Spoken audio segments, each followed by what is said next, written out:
Pengenalan berikut adalah sebuah buku pendek yang membahas tentang makna sebenar penyaksian iman, iaitu bahawa tiada Tuhan yang berhak disembah melainkan Allah Ta'ala, dan bahawa Nabi Muhammad SAW adalah hamba dan akhir utusan Allah yang Maha Tinggi. Mewujudkan kesaksian ini adalah satu-satunya cara bagi seorang Muslim untuk mencapai akhlak mulia. Menurut hadis yang terdapat dalam Jami' at-Tirmizi, nombor 2003, Nabi Muhammad SAW telah menasihati bahawa perkara yang paling berat dalam timbangan hari kiamat ialah akhlak mulia. Ia adalah salah satu sifat Nabi Muhammad SAW yang dipuji oleh Allah Ta'ala dalam surah 68 Al-Qalam, ayat 4 Al-Quran. Dan sesungguhnya kamu mempunyai akhlak yang agung. Oleh itu, adalah menjadi kewajipan ke atas semua umat Islam untuk mendapatkan dan bertindak berdasarkan ajaran Al-Quran dan tradisi Nabi Muhammad SAW untuk mencapai akhlak mulia.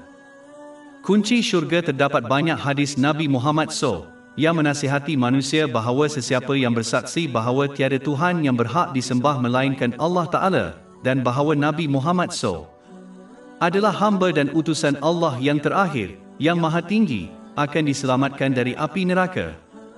Salah satu contohnya terdapat dalam Sahih Bukhari, nombor 128. Maksud hadis-hadis ini ialah sesiapa yang mati dalam keadaan beriman dengan penyaksian ini sama ada akan masuk syurga dan terlepas dari neraka, atau mereka akan masuk neraka sejauh-jauhnya dosa-dosa mereka dan akhirnya dimasukkan ke dalam syurga di mana mereka kekal selama-lamanya. Ini telah dinasihatkan dalam hadis yang terdapat dalam Sahih Bukhari, nombor 7510. Adalah penting untuk diperhatikan bahawa mereka yang ingin memasuki syurga tanpa memasuki neraka terlebih dahulu mestilah tidak hanya menyatakan kepercayaan mereka kepada Islam secara lisan, tetapi mereka juga mesti memenuhi syarat dan kewajipannya. Kesaksian iman tidak diragukan lagi adalah kunci kepada syurga, tetapi kunci memerlukan gigi untuk membuka pintu tertentu. Gigi kunci syurga adalah kewajipan dan kewajipannya. Tanpa mereka bermakna, kunci tanpa gigi tidak akan membuka pintu syurga. Ini dibuktikan melalui banyak hadis yang menunjukkan masuk ke dalam syurga memerlukan seseorang itu memenuhi syarat dan kewajipan Islam. Sebagai contoh, hadis yang terdapat dalam Sahih Bukhari, nombor 1397, menunjukkan bahawa penyaksian itu mestilah disokong dengan perbuatan-perbuatan yang berbentuk rukun Islam, seperti mendirikan solat fardu. Bahagian pertama persaksian iaitu, tidak ada yang berhak disembah melainkan Allah Ta'ala, bermaksud bahawa Allah Ta'ala adalah satu-satunya yang wajib ditaati dan tidak pernah diingkari. Apabila seseorang menerima Allah Ta'ala sebagai Tuhan mereka, mereka tidak boleh mentaati apa-apa yang membawa kepada kemaksiatan kepadanya kerana Allah Ta'ala adalah Tuhan mereka dan mereka hanyalah hamba-hambanya. Tetapi apabila seseorang itu mentaati apa-apa yang membawa kepada kemaksiatan kepada Allah, maka mereka telah merosakkan kepercayaan mereka kepada keesaannya yang telah ditunjukkan dalam surah 45 Al-Jathiyah, ayat 23. Adakah kamu melihat orang yang menjadikan keinginannya sebagai Tuhannya? Al-Quran telah memberi amaran kepada umat Islam bahawa sesiapa yang melakukan dosa sebenarnya menyembah iblis sebagaimana mereka telah mentaatinya di atas ketaatan kepada Allah Ta'ala. Bab 36 Yasin, ayat 60. Bukankah aku telah perintahkan kepada kamu, hai anak Adam, supaya kamu jangan menyembah syaitan? Sesungguhnya syaitan itu musuh yang nyata bagimu. Orang-orang Islam yang menolak hawa nafsu mereka, keinginan orang lain dan perintah iblis dan sebaliknya hanya mentaati Allah Ta'ala, telah benar-benar menjadikan Allah Ta'ala sebagai Tuhan mereka. Umat Islam ini telah diberi perlindungan Allah Ta'ala di kedua-dua alam.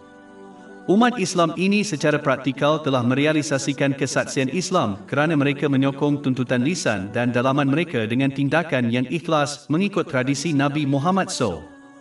Apabila seseorang bertindak menurut tradisinya, mereka telah memenuhi aspek kedua dari kesaksian iaitu Nabi Muhammad SAW adalah hamba dan utusan terakhir Allah yang mulia. Umat Islam inilah yang disebut dalam hadis yang terdapat dalam Sahih Bukhari, nombor 128. Ia menasihatkan mereka akan diselamatkan dari api neraka oleh Allah yang Maha Tinggi. Orang yang mengisytiharkan Islam dengan lidah dan secara dalaman menerimanya tidak diragukan lagi adalah seorang Muslim, tetapi keimanan mereka yang tulus kepada keesaan Allah yang Maha Tinggi berkurangan mengikut dosa-dosa mereka. Satu aspek untuk benar-benar bertindak berdasarkan kesaksian adalah mencintai Allah Ta'ala dengan ikhlas. Malah, Nabi Muhammad SAW telah menyatakan hal ini dalam hadis yang terdapat dalam Sunan Abu Daud, nombor 4681. Ia menasihatkan bahawa ini adalah aspek penyempurnaan iman seseorang. Ini adalah apabila seseorang mencintai apa yang Allah Subhanahu wa Ta'ala mencintai dan membenci apa yang Dia benci. Oleh kerana ini adalah ciri-ciri Nabi Muhammad, selawat dan salam ke atas baginda, menurut hadis yang terdapat dalam Sunan Ibn Majah, nombor 2333, umat Islam telah diperintahkan untuk mengikutinya. Bab 3 Ali Imran, ayat 31. Katakanlah, Muhammad, jika kamu mencintai Allah, ikutilah aku, niscaya Allah mengasihi kamu dan mengampuni dosa-dosamu. Jelaslah dari ajaran Islam bahawa mencintai apa yang Allah Ta'ala benci dan benci kepada apa yang Allah Ta'ala sukakan adalah petunjuk yang jelas tentang seseorang itu mengikuti hawa nafsunya dan mentaatinya atas Allah Ta'ala. Sikap ini mengurangkan kepercayaan seseorang kepada keesaan Allah Ta'ala. Ayat berikut menjelaskan bahawa mengamalkan mentaliti ini adalah penyimpangan daripada kepercayaan sebenar terhadap kesaksian Islam. Bab 9 At-Taubah, ayat 24. Katakanlah, Muhammad, jika bapak-bapak, anak-anak, saudara-saudara, istri-istri, kaum kerabat, harta kekayaan yang kamu usahakan, perniagaan yang kamu khawatiri kerugiannya, dan tempat tinggal yang kamu sukai lebih kamu cintai daripada Allah dan Rasul-Nya serta berjihad di jalannya. Kemudian tunggulah sampai Allah melaksanakan perintahnya dan Allah tidak memberi petunjuk kepada orang-orang yang fasik. Sesiapa yang menyembah Allah Ta'ala menurut kemahuan mereka sendiri, menyembahnya di tepi. Maksudnya, apabila mereka menghadapi masa senang mereka menjadi reda, tetapi apabila mereka menghadapi kesulitan mereka berpaling dari ketaatan kepadanya dalam kemarahan. Surah 22 Al-Hajj, ayat 11. Dan di antara manusia, ada yang menyembah Allah di tepinya. Jika dia disentuh oleh kebaikan, dia ditenangkan olehnya. Tetapi jika dia ditimpa ujian, dia memalingkan mukanya kepada kekafiran. Dia telah kehilangan, ini, dunia dan akhirat. Itulah kerugian yang nyata.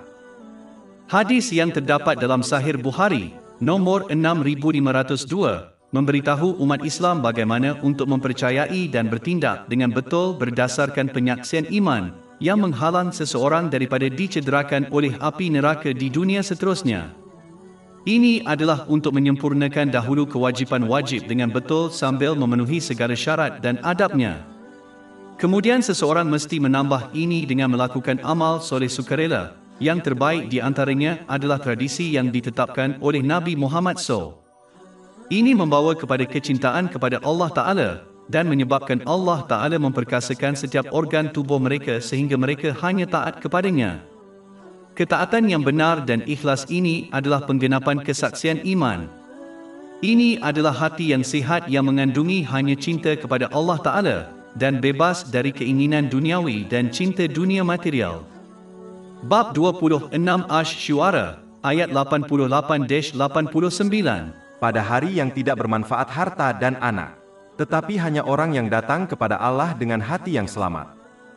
Perlu diingat, ini tidak bermakna seorang Muslim bebas daripada melakukan dosa, tetapi ia bermakna mereka bertaubat dengan ikhlas apabila mereka jarang melakukan dosa.